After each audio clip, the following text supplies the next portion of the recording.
আমি সূরা আহজাবের যে আয়াত তিলাওয়াত করেছি, সেই আয়াতে আল্লাহ সুবহানাহু ওয়া তাআলা তার প্রিয় হাবিবের সিরাত সম্পর্কে, তার চারিত্রিক বৈশিষ্ট্য সম্পর্কে 5টি বৈশিষ্ট্য উল্লেখ করে দিয়েছেন।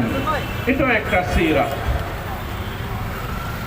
আল্লাহ সুবহানাহু ওয়া তাআলা বলছেন, ইয়া আইয়ুহান নবী, হে আমার নবী, ইন্না আরসালনাকা শাহিদান ওয়া মুবাশশিরান ওয়া নাযীরা ওয়া দাঈয়ান ইলাল্লাহি বিইذনিহি ওয়া সিরাজাম মুনীরা। আমি আপনাকে প্রেরণ করেছি সাক্ষ্যদাতা হিসাবে। এই পৃথিবীতে আপনি তাওহীদের সাক্ষ্য দিবেন এবং আপনার উম্মতের কার্যাবলীর সাক্ষ্যদাতা হবেন। আপনি হবেন মুবাশশির, সুসংবাদদাতা।